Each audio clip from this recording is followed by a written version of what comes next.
বিভিন্ন গণমাধ্যমে সংবাদ প্রচার হওয়ার পরে অবশেষে সাভারে প্রথমবারের মতো মশা নিধন ও ডেঙ্গু প্রতিরোধে সাভার পৌরসভার উদ্যোগে জলাবদ্ধ স্থানে গাপ্পি মাছের পোনা অবমুক্তকরণ করা হয়েছে।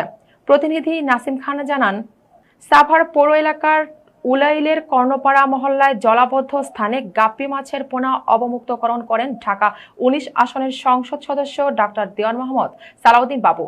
মশা নিধনে পর্যায়ক্রমে সাভারের বিভিন্ন জলাবদ্ধ স্থানে গাপ্পি মাছের পোনা অবমুক্তকরণ করা হবে বলে জানিয়েছেন সংসদ সদস্য ডাক্তার দেওয়ান মোহাম্মদ সালাউদ্দিন বাবু।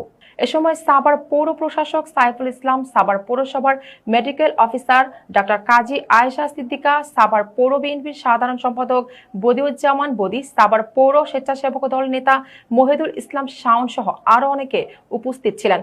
উল্লেখ্য, সাভারের কর্ণপাড়া এলাকায় মশার উপদ্রব বেড়ে গেছে। এ নিয়ে সম্প্রতি বিভিন্ন গণমাধ্যমে সংবাদ প্রচার হলে সাভার পৌরসভা নড়েচড়ে বসে।